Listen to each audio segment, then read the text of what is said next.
Alors, mardi, vous avez donc présenté à l'opinion à travers la presse le nouveau plan d'urbanisme à l'horizon 2025 et aussi le plan d'occupation des sols. Peut-on croire que Douala n'en avait pas? Oui, disons que c'est un processus dynamique. Okay. Mais la rédaction, la mise en place, la conduite des études qui doivent être sanctionnées par un document complet qui s'appelle plan d'urbanisme ou schéma directeur d'urbanisme, c'est complexe parce qu'il y a beaucoup de paramètres qui entrent en jeu et il faut tenir en compte beaucoup de secteurs. Il est question donc de donner le cap, que toutes les populations sachent que voilà vers où va la ville de Douala. Bon, ça ne sert à rien de donner une direction qui soit contraire à la direction nationale. Donc tous ces documents de planification doivent être des déclinaisons des documents supra au niveau national, donc de telle sorte que la convergence vers l'émergence en 2035 soit une conjugaison donc des plans directeurs, des schémas directeurs ou des plans de développement sectoriels ou sous-sectoriels. C'est un exercice donc qui a pris plus de 3 ans, qui a pris aussi beaucoup d'argent pour y arriver. Ce n'est pas évident d'y arriver puisqu'au fait, à chaque étape, il faut une validation. Donc, plusieurs tentatives qui ont été faites depuis le plan en vigueur, c'est-à-dire le plan d'Orient de 1959, je ne veux pas dire ont échoué, mais n'arrivaient pas encore à trouver donc un terrain fertile pour une application harmonieuse. Et quels en étaient les problèmes? Pourquoi est-ce qu'on n'y arrivait pas? On n'y arrivait pas parce que ce n'est pas facile que nous soyons d'accord que, bon, en matière peut-être de route, voici la direction à prendre. En matière d'habitat, voici la direction à prendre. En matière de l'éducation, voici la direction à prendre. Puisque ce sont des documents qui sont élaborés par palier et de manière concertée. Avant même la validation, ces documents sont déposés dans la mairie pendant 1 mois où les communiqués sont passés. Chacun peut venir lire et donner ses observations. Nous rassemblons donc les populations sont associées à ce travail-là. Elles sont associées, puisque c'est leur plan directeur. Bon, alors, nous regroupons donc toutes les observations. Il peut arriver qu'elles soient si pertinentes qu'il faut reprendre le travail. Donc, nous avons donc terminé ce processus le 27 août dernier, parce que les nouveaux textes qui ont allégé un tout petit peu les choses voudraient qu'après le vote du travail par le Conseil, le préfet doit prendre donc un arrêté pour que, au fait, toutes les dispositions qui sont dans ces documents soient opposables aux tiers. C'est donc un processus long, il faut être patient, qui a véritablement commencé en 2008-2009. Et le plan d'urgence, à l'époque, a privilégié 2 volets. 90% des fonds devaient être orientés vers la réhabilitation donc, des infrastructures routières et les 10% vers l'amélioration donc, des capacités institutionnelles de la communauté urbaine de Douala en matière donc, de formation. Parce qu'au fait, si la structure chargée donc de dérouler tout cela n'est pas capacitée, on ne pourra pas aller trop loin. Et dans le bilan? Et c'est ces fonds-là aussi, une partie de ces fonds, qui ont donc financé les différentes études que je me permets de rappeler ici. Avant d'arriver au plan directeur, avant d'arriver à bien d'autres document de planification, il faut d'abord élaborer une stratégie. Donc c'est en 2010 que nous avons finalisé la stratégie de développement de la ville de Douala et de son aire métropolitaine. En quoi ça consiste? Ça consiste d'abord à faire le diagnostic. C'est dans ce document que le diagnostic a été fait, le plus détaillé possible. Et c'est dans ce document que les populations ont hiérarchisé leurs besoins. Donc, vous avez couvert ces grandes réunions publiques où les populations ont choisi comme numéro 1 la mobilité. Numéro 2, c'était les équipements marchands. Numéro 3, donc, la mise en œuvre donc, de nos projets et de nos actions sur le terrain doit donc tenir compte de cette priorité qui sort donc du choix même des populations. C'est ce qui a été regroupé donc, dans ce qu'on appelle les axes stratégiques de développement. Des axes stratégiques de développement donc, découlent des programmes. Des programmes découlent des actions. Les actions peuvent découler donc, des projets. C'est ainsi que, sans donc orientation stratégique, vous ne pouvez même pas accéder, vous arrimer aux exigences d'un budget programme. Parce que vous ne pouvez pas faire un budget programme si vous n'avez pas de document d'orientation stratégique. Donc, tout cela, il fallait le mettre en place. Alors, donc, depuis 2014, donc, la communauté urbaine de Douala a dit au revoir, ou bien adieu, au budget moyen pour s'arrimer aux exigences de budget programme. Justement, quand on parle de l'horizon 2022-2025, oui. Les Camerounais sont tellement habitués à des horizons que finalement on n'a pas l'impression qu'on verra un jour le bout du tunnel. Pourquoi avoir choisi ce délai-là? Ce délai-là, c'est 10 ans quand même, 2025. Oui, 10 ans, c'est 2025. Ces délais tiennent compte de beaucoup de facteurs. D'abord, la capacité que nous avons à projeter. Donc, on peut gérer les choses sur une décennie. L'État peut aller plus loin parce qu'il a des moyens pour aller plus loin. Parce qu'au-delà de 10 ans, 15 ans, c'est des approximations.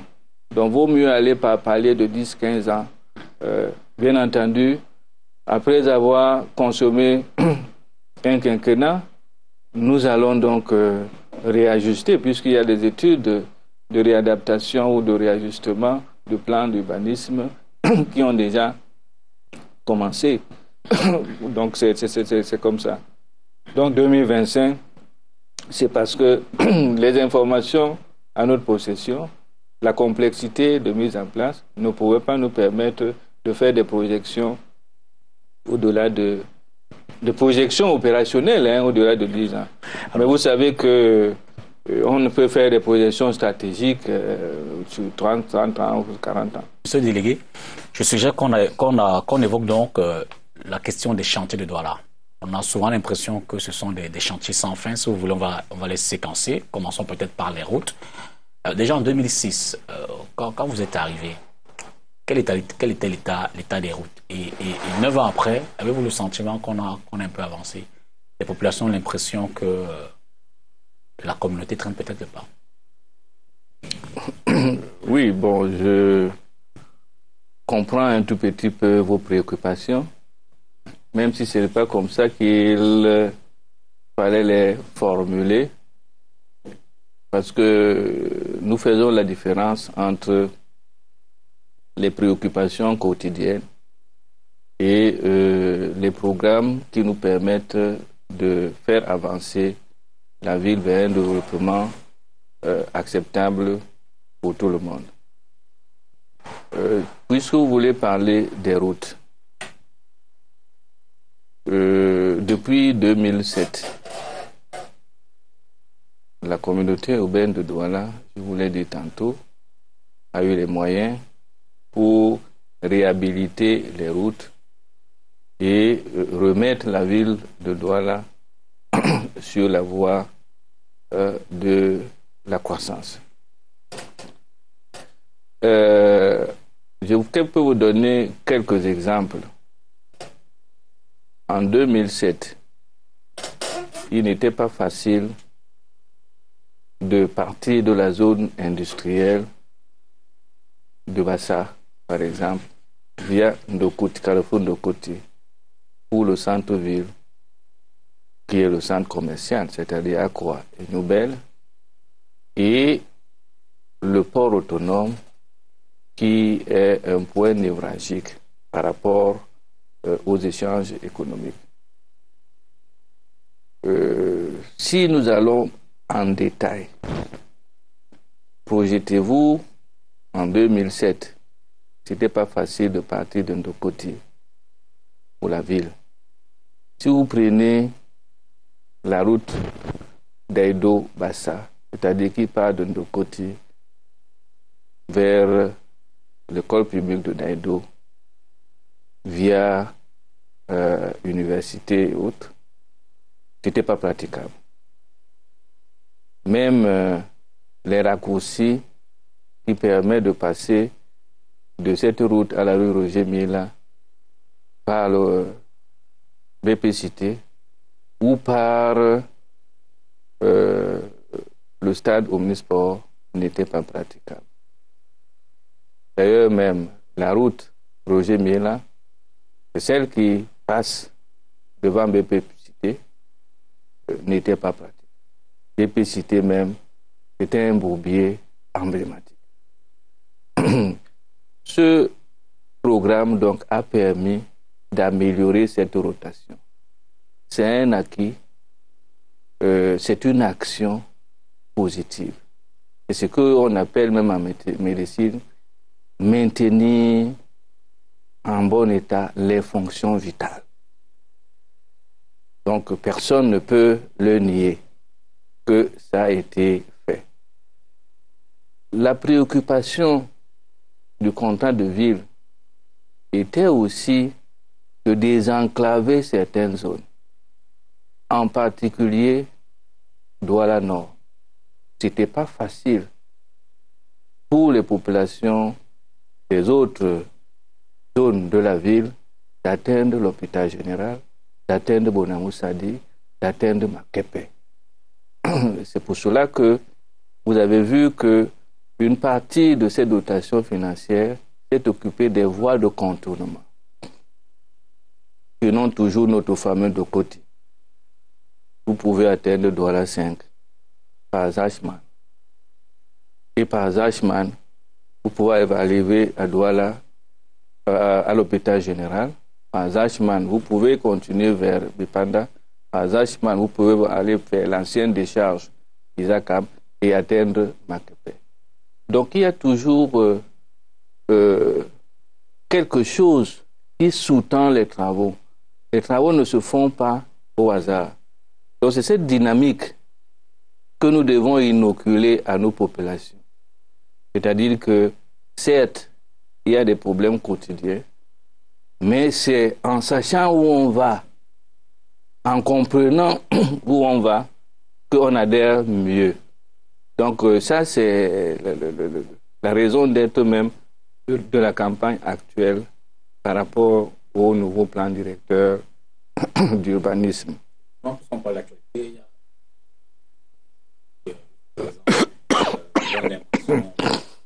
donne l'impression que ça traîne le pas. Vous avez cité Bonamoussadi, il y a la route Axelo-Bepanda, Bonamoussadi, il y a les pénétrantes est-ouest qui donnent l'impression effectivement que les travaux n'avancent pas. Où en est-on avec ces projets-là aujourd'hui? Bon, si je prends encore une seconde pour illustrer encore le schéma de mise en place de l'amélioration de la mobilité, vous verrez que après donc ces routes divières, c'est-à-dire structurantes, nous avons attaquer les voies secondaires, mais pas n'importe comment.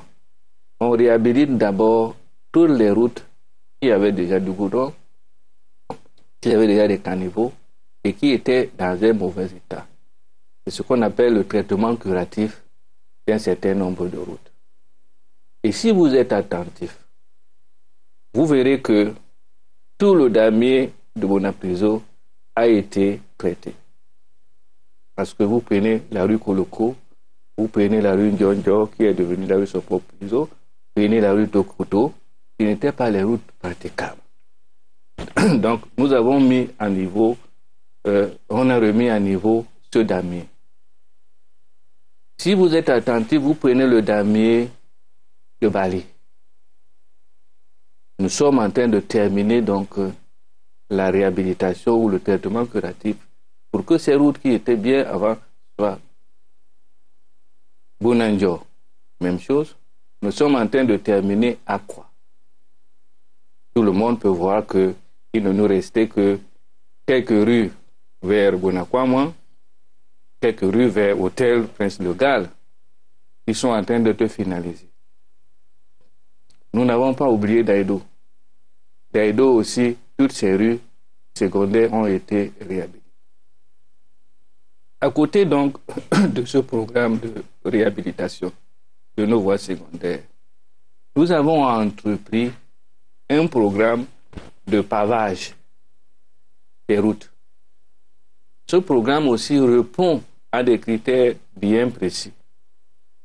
D'abord, l'encouragement des zones ou des quartiers résidentiels qui ont fait beaucoup d'efforts à l'alignement.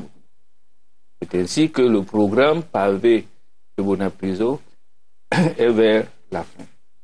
Nous avons attaqué un programme pavé à Douala 4e. De toute façon, tous les arrondissements ont déjà un programme pavé. Alors, monsieur le délégué, c'est pour cela que je dis que, au fait, il y a un processus qui est en marche. Maintenant, pour terminer, avec le plan d'urgence décidé par le chef de l'État, il ne faut quand même pas occulter le fait que Douala vient d'être bénéficiaire de 50 milliards de francs CFA. Et le président de la République a décidé que ça aille vers ces routes secondaires et tertiaires au niveau des quartiers pour améliorer la mobilité. Et l'appel d'offres est déjà pratiquement vers la fin et nous connaissons déjà 3 entreprises qui vont travailler. Donc le programme routier avance à un rythme qui est fonction des moyens que nous avons. Alors, je dis toujours que le plus important, ce n'est pas de savoir ce qu'on fait, mais de savoir ce qui est prévu pour qu'on accompagne le programme. Bien entendu, ça m'arrive aussi. Un tour sur une voie sur laquelle je passe tout le temps peut gâter tout le reste. Absolument. Je me suis même retrouvé un beau jour, j'entre dans un tour, boum. J'étais interdit. Mais qu'est-ce qu'un tonnerre fait? Bon, au fait, nous voulons donc réduire au maximum tous ces désagréments quotidiens qui ne sont pas de nature à apprécier à sa juste valeur les efforts que l'État fait à travers les communautés. Pour ne pas évacuer cet autre domaine des chantiers, est-ce que le problème qui se pose sur les routes est le même dans les équipements marchands, les marchés de la cité? Les marchés de la cité ont des problèmes. Et dans la chronologie des choses et le choix des populations de la ville de Douala, c'est la deuxième priorité. La première priorité pour les populations de Douala, c'était les routes. Mais j'ai l'habitude de corriger sans influencer le choix des populations, parce que c'est ce qu'ils ressentent. Qu'à la communauté urbaine, à la ville de Douala, la première priorité, c'est l'assainissement. Nous sommes une ville dans l'eau. Nous sommes une ville qui vit avec l'eau, avec tout ce que cela comporte. Donc, l'assainissement est le problème numéro 1. Mais au fait, l'appréhension est plus ou moins technique. Quand il ne pleut pas, les populations veulent les routes. Ils veulent les routes. Donc, c'est à nous de savoir que même ces routes, si on les fait sans mieux maîtriser le problème d'écoulement des eaux, c'est-à-dire d'assainissement, la durabilité ne peut pas être garantie. Alors, comment se pose donc le problème des espaces marchands? Le problème des espaces marchands est déjà pris en compte dans un vaste programme qui va donc enrôler près de 35 à 40 milliards de francs CFA et concerne 7 marchés. À l'arrondissement de Douala Premier, nous avons le marché New Daido et un peu le marché Congo, puisqu'au fait, le marché Congo est à cheval entre Douala Premier et Douala Deuxième. Le marché central, bien entendu, Douala Deuxième, à Douala Premier, on a toujours le marché Mopi. Douala Troisième, il y a le marché de Madagascar. Douala Quatrième, le marché de Bonassama. Douala Cinquième, le marché de la Cité des Palmiers et le marché de Bonamoussade. Ces marchés, donc, doivent être réhabilités. Le diagnostic fait, c'est que la ville de Douala n'a plus d'équipement marchand digne de ce nom. Mais c'est un problème préoccupant parce que, au fait, c'est un domaine qui présente beaucoup de débouchés, qui absorbe beaucoup de chemins, puisque vous voyez, tout le monde veut faire un peu de commerce. C'est pour cela que nous avons commencé. Ça nous a pris un peu de temps pour faire les études, mais aujourd'hui, le marché Congo est en pleine construction. Demain, dès le premier semestre du mois c'est-à-dire de 2016, nous allons attaquer le marché New Daido et je crois qu'on va combiner deux mécanismes de financement. Mais en attendant, comment le mécanisme par avoir le partenariat public-privé et le mécanisme par l'apport du FECOM.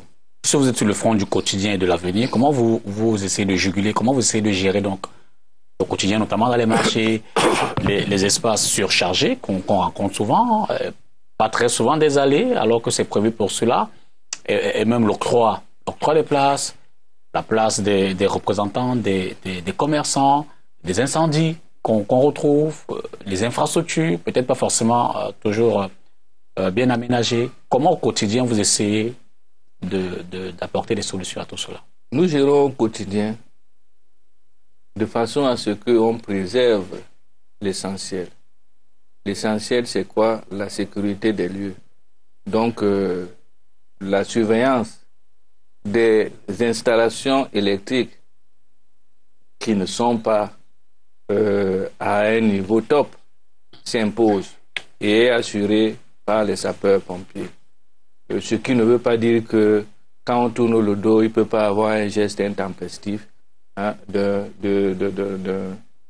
commerçant qui peut-être a laissé le fer à repasser. Ce que nous faisons aussi, c'est de faire en sorte que il y ait du calme dans les marchés, malgré l'étroitesse des espaces. Vous avez des relais, vous avez des agents qui sont installés dans ces marchés au quotidien? Oui, les marchés ont, côté étatique, un poste de police. Il y a un régisseur pour la perception. Et il y a les sapeurs-pompiers dans le cadre donc, de la prévention de ces risques d'incendie, donc la protection civile. Et on a un relais côté commerçant qu'on appelle représentant des commerçants, qui a tout autour de lui un certain nombre de ses pairs pour, ce n'est pas un syndicaliste, mais qui constitue le relais entre la communauté urbaine et les problèmes qui se posent au quotidien. Alors, monsieur le délégué, dans la question justement de la gestion des marchés, le sujet qui fâche, c'est cette dernière sortie, le décret du Premier ministre de juin 2014, qui parle de la décentralisation et de l'implémentation justement de la gestion. Les mairies d'arrondissement se lèvent contre, du moins les communautés urbaines, et insistent quant à la gestion de ces marchés. D'ailleurs, on a vu le Conseil extraordinaire à Douala II qui a pris une résolution parlant effectivement de se saisir notamment des marchés de Douala II. À la communauté urbaine, qu'est-ce qu'on en retient? Non, nous retenons qu'on prend toujours les problèmes par le mauvais bout. Il ne devait pas exister une grande dualité, une guerre entre les mairies d'arrondissement et la communauté urbaine de leur ressort. Parce que si on met les choses au ralenti, vous ne pouvez pas aller vous discuter votre propre chose. Qu'est-ce que la communauté urbaine? Ce n'est pas le délégué M. Tonnet. La communauté urbaine, c'est une institution, je dirais même qui est à la solde des mairies. Puisque qui prend les grandes décisions? C'est le conseil. Le conseil de la communauté urbaine qui a 37 membres. 36 viennent des mairies d'arrondissement, y compris le maire. Donc quand il y a un budget, ce n'est pas le budget de M. Tonnet, c'est le budget de la ville. Tout ce dont on parle là, est-ce que je peux mettre en œuvre la construction d'une route sans qu'elle soit dans un arrondissement? Alors, d'où vient donc ce débat que la communauté a beaucoup d'argent? Moi, telle mairie, je n'ai pas beaucoup d'argent. Non. C'est l'argent aussi des mairies qui est distribué. Donc, la communauté est là pour assurer l'équité dans la répartition des biens de la ville. Parce que si Douala II veut prendre le marché, Douala VIe prendra quoi? Donc, cette régulation doit exister. De toute façon, même s'ils prennent tous les marchés, c'est le même gâteau. Ils vont réduire le gâteau principal, il doit réguler. Alors, c'est pour ça que je dis, un maire doit pouvoir, quand il fait son but, il dit, de par la loi, voici les recettes que je peux percevoir. Je perçois ces recettes, pour Douala, ça me fait peut-être 1 milliard. Voici ce que je peux faire. Je suis allé défendre, accompagné de mes 5 conseillers élus, les intérêts de Douala II, Douala I, au sein du conseil de la ville. Qu'est-ce que j'ai ramené? On peut donc dire, sur ce grand gâteau de 60 milliards, je vous ai ramené 15 milliards. De ce point de vue, les maires peuvent donc s'interroger. Pourquoi ne donc pas laisser les mairies s'occuper de ces marchés, si tant il est vrai qu'il n'y a pas de problème? Non, il y a un problème parce qu'il y a des péréquations. Il faut voilà. Je ne suis pas là pour discuter un texte du Premier ministre. Je suis là pour vous expliquer la logique des choses. Et une mauvaise interprétation qui met deux camps. L'argent des mairies, l'argent de la communauté urbaine. Comme si la communauté urbaine, c'est une autre mairie avec un territoire à part qui ne concerne pas les autres. Je suis là pour veiller à cette équité-là. Que si Manoka n'a pas encore les possibilités d'avoir les recettes des grands marchés, que Manoka aussi est. C'est la raison d'être du conseil pour amener l'équité. Vous prenez Douala Ier, qui est en train de construire un hôtel de ville. Ça va coûter peut-être 1 milliard. Et ils dépensent combien en termes de ressources propres? Presque rien. Mais ce n'est pas pour autant que le délégué, je vais dire, bon, il second feu là alors que c'est moi qui construis. Non, c'est la solidarité urbaine qui construit la mairie de Douala 1er. C'est la solidarité urbaine qui construit la mairie de Douala 5e. C'est la solidarité urbaine qui construit le cercle municipal de Newbel. Donc, le coût est même 1000 fois plus sur un an que les recettes d'un marché. Alors, quand on est en train de sortir l'argent commun pour un tel équipement, les gens ne disent pas que, oh non, j'ai déjà pris. Alors, nous devons rester fermes pour que, au fait, les recettes qui sont là pour nous tous, on les fait. Je prends aussi souvent quelques exemples. Vous êtes en train de rouler une route dans un arrondissement. Elle n'est peut-être pas bien. Vous interpellez un maire. Le maire vous dit non. Vraiment, allez seulement demander au délégué, que c'est au délégué qui doit faire. Ce n'est pas des réponses, si on les met au ralenti, qui devaient être données. Pourquoi? Parce que ce que le délégué déroule, c'est ce que les maires ont décidé au sein du conseil. Demandez donc désormais à ce maire, est-ce que la route là, quand vous étiez au conseil là, a été retenue? Est-ce que le travail a été retenu? Pour être un peu rationnel dans les choses. Donc la ville de Douala est unique. Il y a des mécanismes qui permettent donc son développement harmonieux. Donc toutes les routes qui sont en train d'être faites, c'est pour la cité. C'est pour la cité. Donc le débat, pour moi, est un débat qui n'a pas la raison d'être. Je ne suis pas sûr que vous direz de même pour les désordres urbains, les inséquineurs, les vols borseuses, bref. À l'entrée de la ville de Douala, on s'aperçoit de suite que la ville est saturée, la ville est désordonnée. Est-ce que la ville est abandonnée à elle-même? Est-ce que la ville est abandonnée à ses populations? Comment expliquer ce désordre urbain qui se vit à Douala? Bon, je ne suis pas ici, je ne peux pas faire l'apologie des mairies d'arrondissement avec qui les rapports sont des rapports normaux, même si de temps en temps ces rapports sont tendus. Mais ces tensions sont nécessaires pour qu'au fait on avance dans des débats contradictoires. Quand on parle des ordres urbains à Douala maintenant, au fait, on regarde le délégué du gouvernement. J'assume. Je suis le premier magistrat. Donc, tout ce qui est positif pour la ville, hein, je l'intègre. Tout ce qui est négatif, j'assume. Pour tout le monde. Puisque je peux parler à cette époque au nom de tout le monde. Mais quel est le contenu du désordre? Le contenu du désordre, c'est quoi?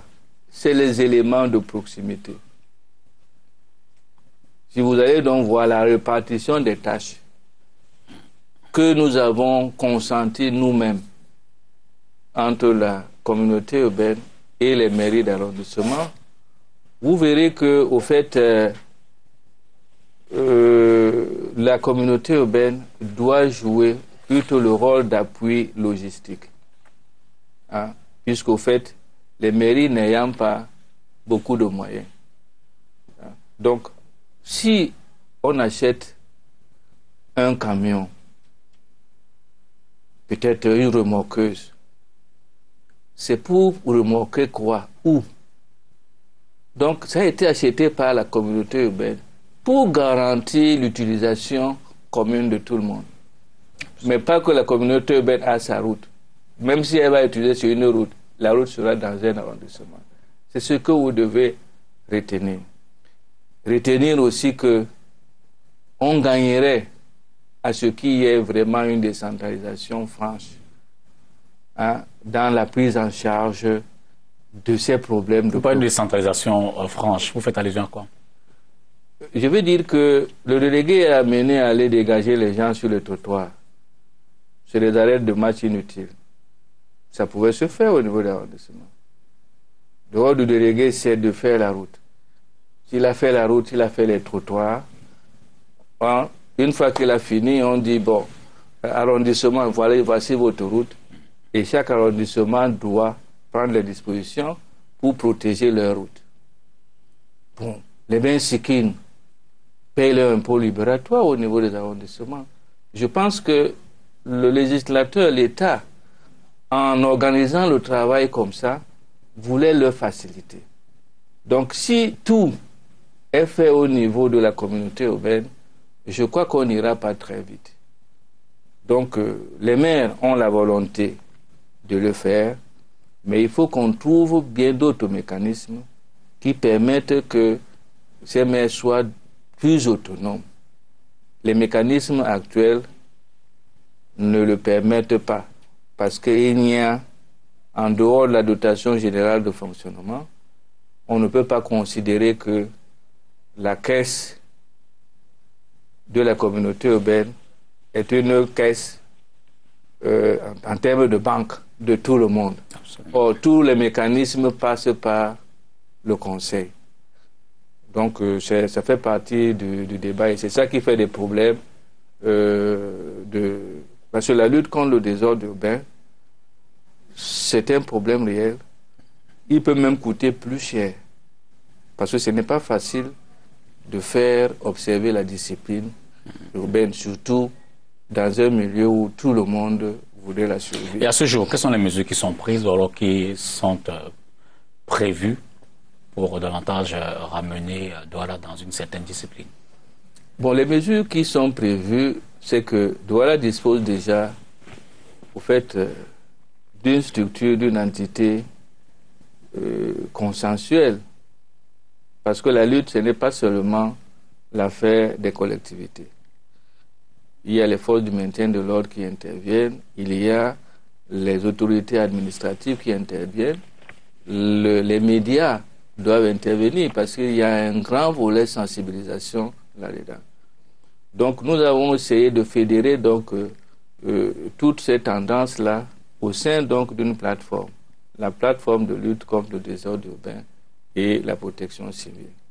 Bon, maintenant, pour que cette plateforme marche très bien, il faut qu'on réponde aux préoccupations qui font que ça ne marche pas.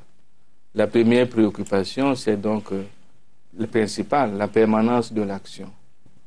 Parce qu'au fait, une fois qu'on fait une descente quelque part, on doit casser, je ne sais pas, les agences, on doit enlever les gens, on réussit toujours.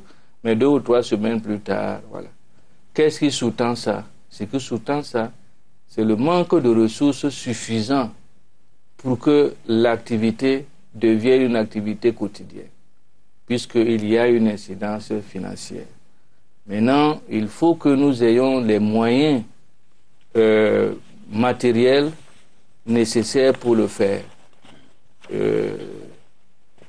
Vous voulez engager une opération peut-être de lutte contre les taximens clandestins, je ne sais pas, les cadeaux clandestins. Bon, si vous les arrêtez, il faut bien remorquer. Donc il faut de la logistique. Et bien entendu, Douala devient de plus en plus grand. Ce n'est pas la centaine ou 200 personnels que nous avons qui peuvent couvrir. C'est pour cela donc, en même temps que on fait de notre mieux pour réduire ou alors limiter les dégâts, on est en train donc de résoudre de manière profonde ce problème. Monsieur donc, Délégué, on vient d'acquérir les engins. Okay. Le personnel a été recruté. Il est actuellement en formation. Je crois donc qu'on va améliorer de plus en plus nos moyens d'intervention sur le terrain. Pour sortir avec du moins de ce volet, au début on vous a beaucoup vu actif dans le cadre des journées citoyennes de propriété. Mais ces dernières semaines ou ces derniers mois, on a le sentiment que vous avez levé le pied. Non, je n'ai pas levé le pied, puisque au fait, c'est un concept que nous avons lancé et dont on a fait la promotion vers les années 2007-2008. Nous avons fait le constat que cette phase étant passée, les JCP, les journées citoyennes de propriété, c'est une affaire de proximité. C'est pour cela qu'il n'est plus nécessaire que le délégué parte de Bonanjor, sillonne les arrondissements pour venir. Ça peut se faire de manière sporadique ou alors en accompagnement d'un maire. Donc ça, c'est décentralisé et c'est une effectivité. Donc on ne verra plus le délégué qui sillonne un peu partout, mais on pourra le voir dans le cadre maintenant de l'opération commune de la plateforme. Comme nous descendons une fois par mois, si nous descendons, monsieur le préfet est là, le délégué du gouvernement est là, les maires concernés sont là, et on a un objectif bien précis qui demande une action musclée, on descend pour qu'on sente que, au fait, trop c'est trop. Alors, venons à l'autre deuxième temps fort de votre communication le mardi, le plan d'occupation des sols. Et je voudrais commencer avec une image. Oui. Chaque fois qu'il pleut à Douala, il y a des inondations. On a une image, Bonamoussa dit, on a une image. Est-ce que, tel que la population a occupé les espaces aujourd'hui, est-ce qu'il n'y a pas eu comme un laisser-faire, un laisser-aller? Est-ce que la surabondance de la demande n'a pas laissé voir que la communauté urbaine n'a pas forcément suivi ce domaine-là? Oh, disons que il ne faut pas forcément un bouc émissaire. Nous devons tout simplement constater que la situation est préoccupante, mais elle préoccupe aussi les pouvoirs publics au plus haut point. Parce qu'au fait, quelquefois, quand la différentielle est pincée, on choisit le moindre mal. Ce qui ne veut pas dire que ce choix est forcément l'idéal. La ville de Douala reçoit, je l'ai dit, dans les 9 à 10 000 personnes par mois. Le taux de croissance est entre 4 et 5 %. Peut-être même ça peut atteindre des pics de 5,5 6 %. Donc, la pression démographique est très forte. Nous n'allons pas entrer sur les causes de la pression démographique. Elle est donc si forte que, au fait, ces hôtes que la ville doit recevoir, parce que je les appelle par les étrangers, hein, on est partout chez soi au Cameroun. Ces hôtes que nous devons recevoir, bon, ils viennent tellement nombreux, de manière intempestive, que nous n'avons pas, ils ne nous donnent pas souvent le temps de leur préparer la chambre, de leur préparer de quoi manger et tout cela. C'est l'image que je donne. C'est pour cela que, au fait, les gens s'installent plus ou moins un peu partout. Et les terres fermes étant rares, les gens ne peuvent aller que vers des zones ou des domaines qui étaient de moins en moins explorés. Les zones non constructibles, qui au départ, on ne peut même pas imaginer que quelqu'un voit le marécage peut y aller. Les routes, vous voyez que le combat est quotidien. Les emprises de nos routes se rétrécissent tous les jours parce que le quotidien, la vie est menée au quotidien tout autour de la route. Regarde dans nos villes, c'est-à-dire tout le monde sort, c'est là-bas qu'on vend un peu d'arachide, c'est là-bas qu'on fait un peu d'activité. Tous ces diagnostics ont donc été faits. Les constats des limites ont été faits.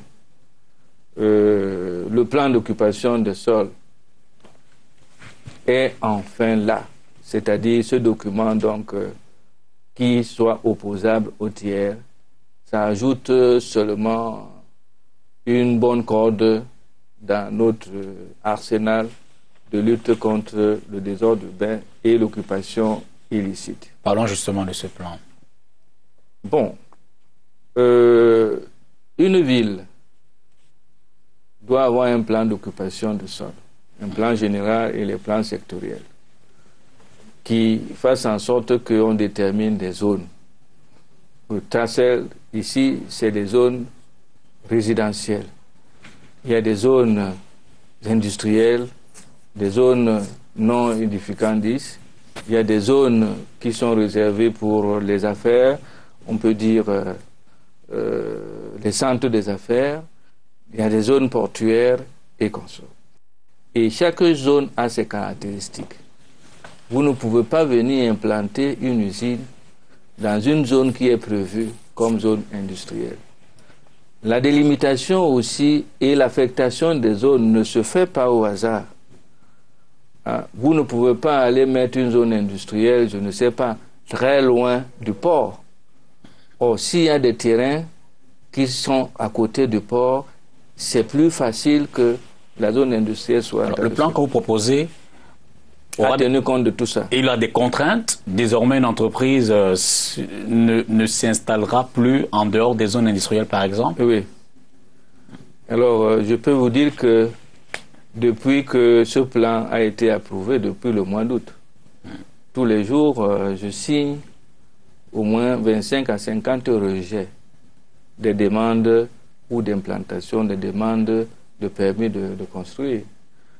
Pour des raisons donc évidentes, on dit le poste n'a pas prévu que vous devez faire ça ici. Et pour les entreprises qui sont déjà installées dans les zones non réglementées ou alors les zones qui ne non, qui nous ne avons dit hier que, au fait, les situations antérieures seront gérées au cas par cas.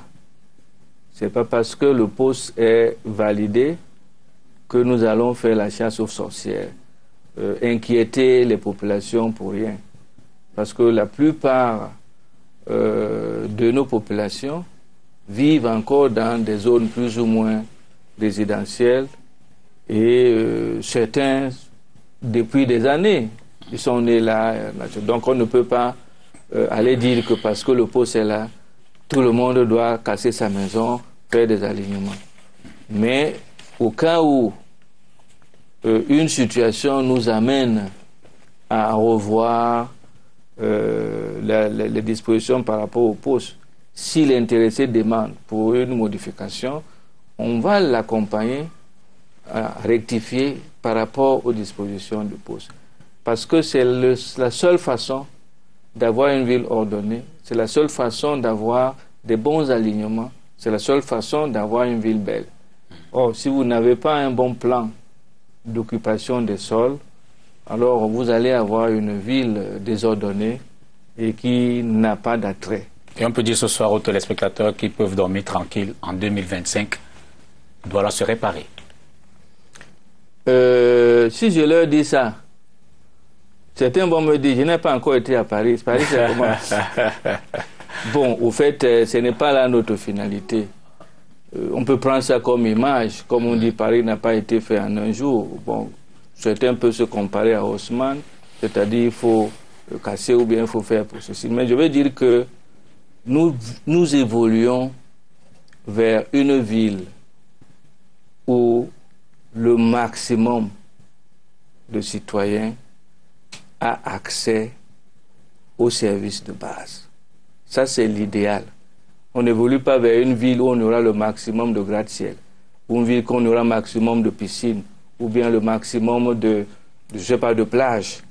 Mais la première préoccupation, qui est une préoccupation du gouvernement, de l'État, c'est que le maximum accède aux services de base. Et je voudrais les citer ici. Eux-mêmes ont dit la mobilité. Qui se lève un matin et n'a pas besoin de marcher, d'aller d'un point A à un point B. Et si pour atteindre, je ne sais pas, le marché, pour atteindre un centre de santé, vous devez faire 10 km, ce n'est pas bon.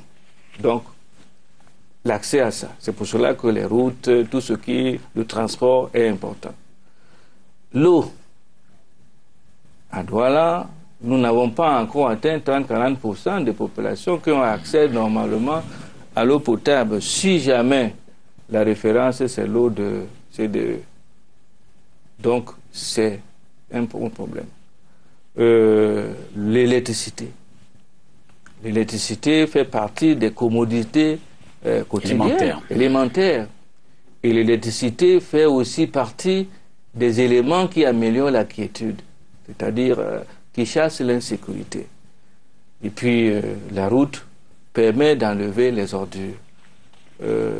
Donc, tout ce qui va vers l'épanouissement, l'amélioration de l'environnement de la population, c'est ça le combat quotidien. Vous pouvez donc être dans un quartier dit bidonville et vous amener dans ce quartier des conditions qui peuvent vous permettre d'améliorer la qualité de la vie. C'est-à-dire on diminue les maladies, on diminue un certain nombre de choses. Mais il n'est pas exclu que si nous avons des promoteurs, nous avons beaucoup de projets, que Douala n'est pas de gratte-ciel. Si jamais le plan d'occupation prévoit dans la zone donnée une telle hauteur. Absolument. Oui, oui. Monsieur le délégué, on va certainement sortir de cette émission, peut-être encore deux questions, notamment au niveau de la communauté. On s'aperçoit quand même depuis les 4 dernières années que vous faites un cumul d'excédents budgétaires. On peut s'en satisfaire ou alors on peut craindre que ce ne soit des sous-consommations. Pourquoi autant d'argent alors que les besoins sont aussi grands?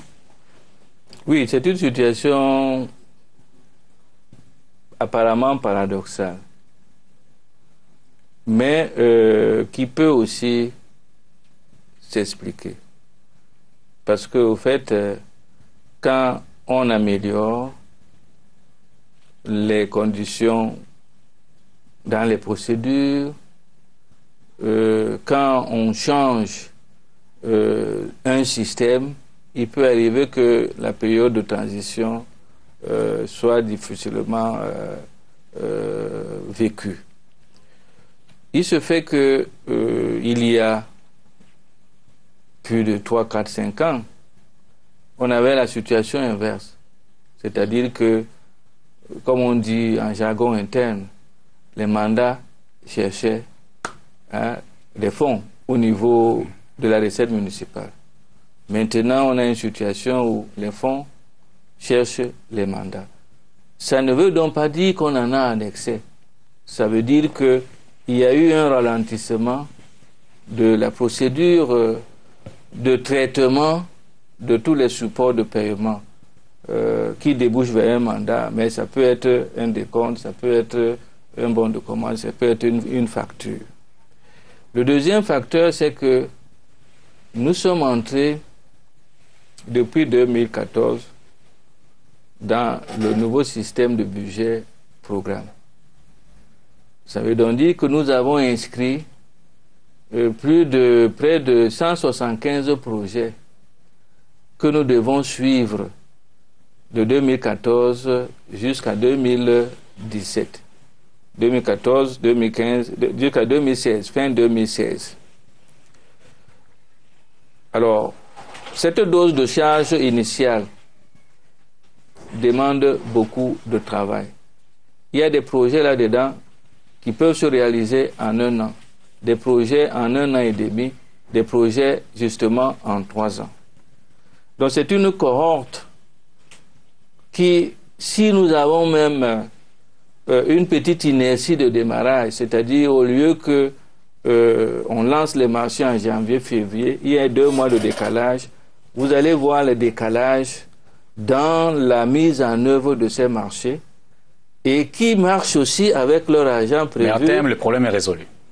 À terme, le problème est résolu. C'est-à-dire que notre terme, c'est fin 2016. D'accord. Puisque fin 2016, nous ne devons plus avoir, puisque tous les projets qui sont inscrits doivent être là. On peut avoir des petits problèmes de glissement parce qu'on ne dort pas. La dernière question. En 2015, on a inscrit quelques nouveaux projets. 2016, on inscrivait d'autres, il y aura glissement. La dernière question qu'on va certainement se poser. La ville de Douala a été triste de voir partir en feu son hôtel de ville il y a quelques mois. À quand la réhabilitation? Quand est-ce que démarrent les travaux? Et puis on a envie de se demander, est-ce qu'on n'a pas raison de craindre? Ça fait trois incendies majeurs en ces lieux. Comment est-ce qu'on peut le comprendre? Oui, bon. Moi-même, je me pose la question. Mais je pense que tout ce qui est négatif et qui arrive ne doit pas être toujours vu à 100% négativement. C'est pour cela que nous prenons ça comme des indicateurs qui traduisent une situation qui a perduré. Donc, un bâtiment comme l'hôtel de ville, qui a été construit en 1956 et qui ne pouvait pas avoir plus de 30 personnes. Les bureaux, c'était les bureaux normaux, 9 mètres carrés, et qui se retrouve au fil des années à être surchargé jusqu'à avoir plus de 150 personnels qui travaillent là.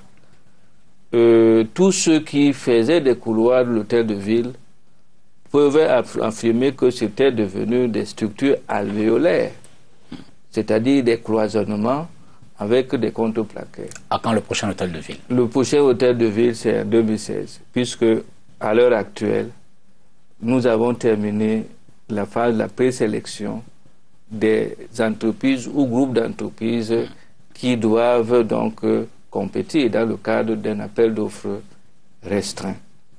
On s'excuse parce qu'on a mis un peu de temps, du mois d'avril jusqu'à présent, parce qu'il fallait d'abord que les expertises sur la solidité résiduelle du bâtiment soient faites par la Bogénie, ce qui a été fait.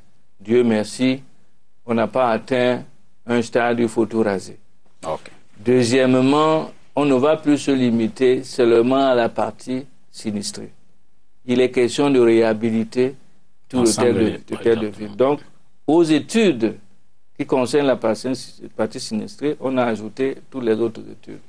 Donc, ça sera un hôtel de ville New Look qu'il va donc être servi aux populations avant la fin de l'année 2016. Et je peux vous assurer que STV sera là pour montrer ça à nos téléspectateurs. Merci, monsieur le délégué. Je pense que c'est la maison du peuple, c'est notre maison, c'est l'hôtel de ville. Et je pense qu'il doit même refléter aussi le niveau de la ville de Douala. C'est pour cela qu'on s'est dit, peut-être que ce bâtiment parlait déjà, que bon, comment vous me laissez à cet état? Donc, en fait, on était un peu sourd, mais il était obligé de crier très fort. Et voilà qu'on s'occupe de notre cher hôtel de ville de la plus belle manière. Merci beaucoup, monsieur le délégué, de vous être prêté à cet exercice. Merci. Vous avez répondu à presque l'essentiel. Et on espère que les téléspectateurs sauront en tirer les leçons de cet entretien et surtout partager la vision qui est celle de Douala en 2025. Ne nous perdons pas. Nous sommes là en train de lancer la campagne de sensibilisation par rapport aux documents de planification de la ville de Douala. Le tout dernier, qui est le plan directeur d'urbanisme et les plans d'occupation des sols, vient d'être disponible. Merci. Nous souhaitons que tout le monde s'en approprie pour qu'au fait, ensemble, nous ayons la même visibilité, que nous ayons la même lisibilité de la ville de Douala et rassurer les populations que, au fait, nous savons là où on va. Et il faut que cette route-là soit éclairée pour que tout le monde se retrouve. Parce qu'il y avait une certaine inquiétude. On disait, bon, il y a peut-être la navigation à vue, mais ce sont des documents qui prouvent donc que, au fait, si tout le monde s'y met, nous pouvons atteindre le cap. On vous a dit qu'il nous faut, pour ces 10 ans, 1400 milliards de francs CFA. Et on espère que les populations l'auront. Nous disons qu'à peine on a fait 2 ou 3 ans, Douala a déjà reçu plus de 300-400 milliards de francs CFA. Donc l'avenir est prometteur. Merci, monsieur le délégué. L'émission est terminée. Oui. Et vraiment, vous remercie. On aura encore l'occasion certainement de revenir avec vous sur ces problèmes-là au fur et à mesure que les projets vont évoluer. Madame, monsieur, merci d'avoir regardé cette autre édition de Entretien. Bonsoir. La prochaine édition, c'est jeudi.